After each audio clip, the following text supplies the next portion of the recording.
Kasi ganun sa akin. Meron ako na ito eh. Ay, totoo lang. Pinakakatabi-tabi ko na yun. Default na. Diba? Oo. May bat naman to. Yung ganyan sa akin, sir, may ito. Yung clone ko. Yun sa'yo. Yung sa clone.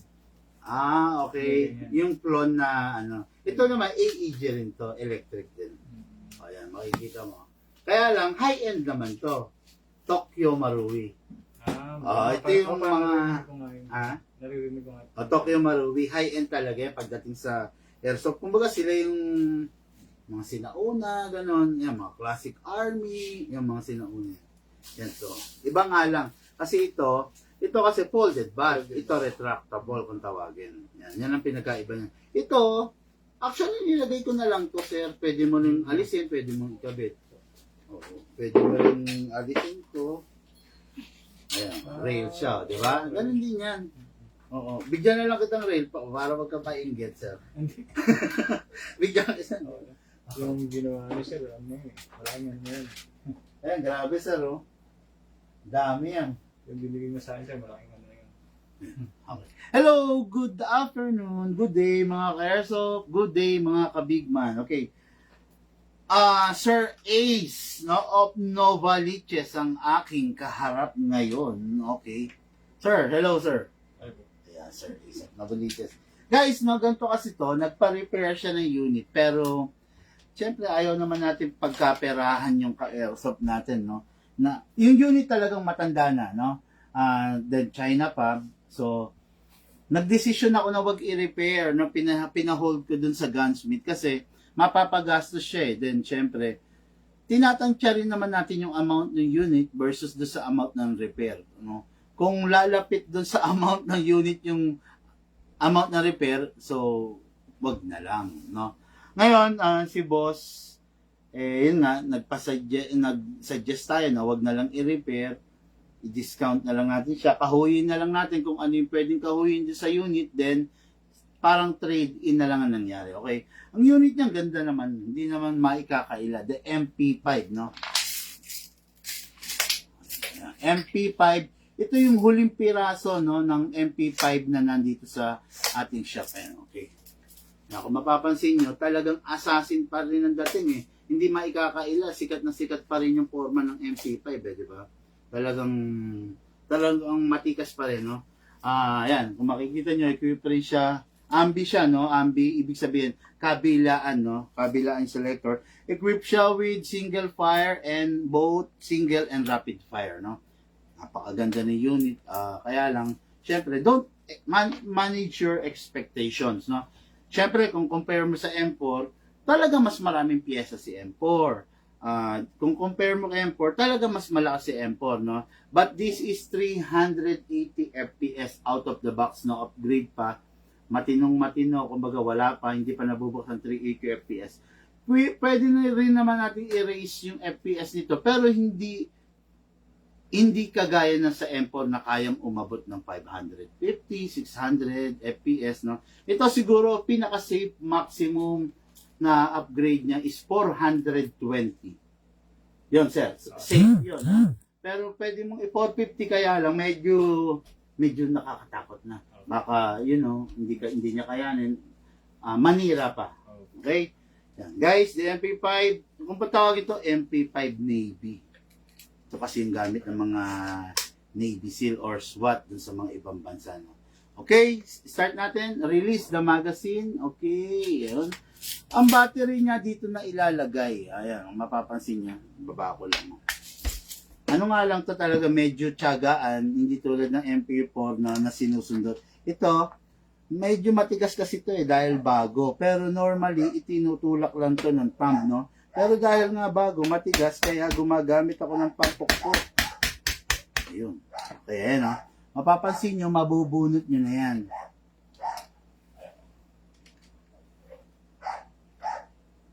Tigas! Bago pa kasi, sir. Yan, mabubunot nyo din. Ayan. Ayan yung battery. Yan, dyan nakalagay. Ayan. Okay? Hindi ko pwedeng lagyan kasi ito ng upgraded battery as much as I want kasi baka masunugan tayo ng motor, no? Siyempre, hindi naman ganun kalakas siya, hindi naman ganun katindi yung pipigain niya. Better yung ordinary battery lang, sir. Okay? Ngayon, sir, babalik ko na, ha. Ganun pa rin. Sa kabila manggagaling. Tingin ako silicone oil para medyo naman umano to. Yung lumambot-lambot. Tigas pa niya. Ayan, lumambot na. Yun nga, oil lang. Ayan, ayan, diba natutulak na. Kanina hindi ko matulak eh. Ayan na. Pag ganyan, atake mo na, Ayan na. Kanina, di ba, pina-applies ko pa ngayon, hindi na. Ayan. Okay, sir. Ayan na. Oil lang pala talaga. Napakalaking silbi ng silicone oil, no? Okay, guys, no? Plus, this is the magazine. Compare sa mga M4, 300 rounds agad. Ito, 100, I think nga, 120 to 150, no? Yun yung pwedeng mailagay na bala rito. Okay? Buksan na natin para malagyan natin bala. Ayan, no? O, ito. Binubuksan lang to para malagyan ng bala. Okay? So, nilagyan natin bala. Bala, buhos lang. Actually, meron na kasi siya. Then, after ibuhos, ayun, bababa. Ikamot natin. Kamot para mapuno to. Yung dati mong effort, ikamot din, sir. Diba? Ayun. Familiar ka na pala sa kinakamot, no? Okay. Ngayon, syempre, testing muna natin. Single fire. Rapid fire. Okay, ngayon, pasok the magazine. May sekreto sa pagpasok ng magazine pag MP5, parang AK. Unahin mo yung front, then kawit, then backward. Front, kawit, backward. Ayun, okay? Backward, may halong patulak sa paloob. Okay, then to release the magazine ito. Okay? What good and special about this unit? Full metal naman yung internals niya. Metal din yung labas, ito lalo na yung handrail. Some other parts, yun lang ang plastic. The receiver, etc. Pero the rest is full metal, no? Kaya nung pinahawak natin kay boss, pa-ice target, medyo nagulat siya kasi may kabigatan din pala. Okay, ngayon magpa-fire na si sir. Siyempre, palitan mo yung target,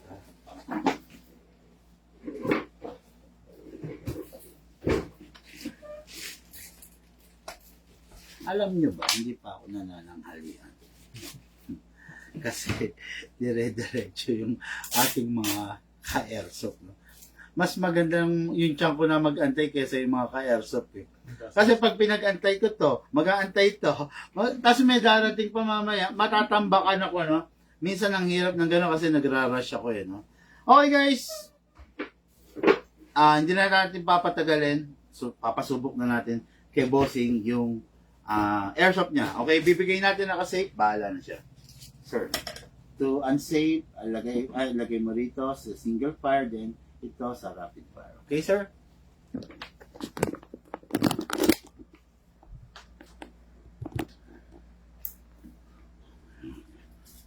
Adjust mo yung sir, yung butt para maging komportable ka. Yan. Okay, flip mo lang. Yan. Okay, then. Yun. Okay. Ganda.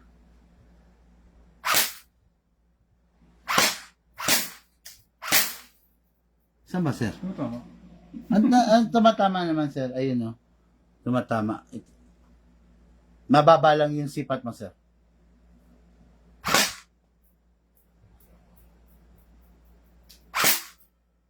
Okay. Ayan.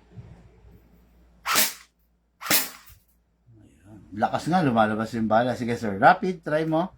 Kamot ka muna, sir. Mga 3 kamot.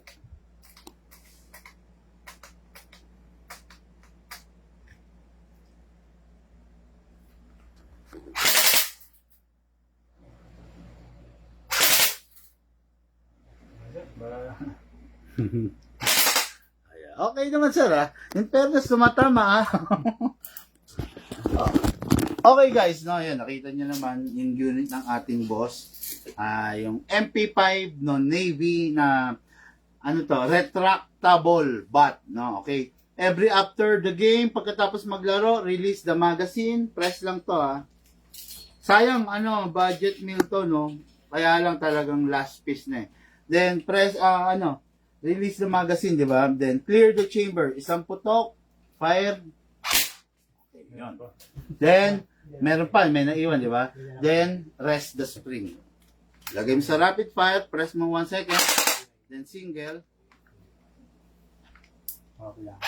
Yun, then say, nakita mo yung tunog ng spring, yun yung tunog nung na-rest na.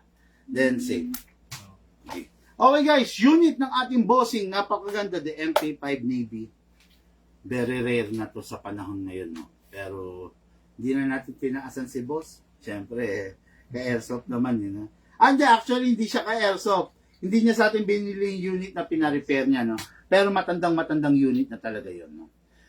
Okay, Full Metal ba? Sinabi ko na kanina, i-rewind mo yung vlog ko. Okay? Okay guys, thank you and have a blessed day to all. Lahat po tayo nagmula sa iba't ibang larangan. Pinabuklod, pinag-isa ng isang libangan. Yun ang paglalaro ng airsoft. Hatid sa inyo ang inyong likod, Big Man. Thank you po!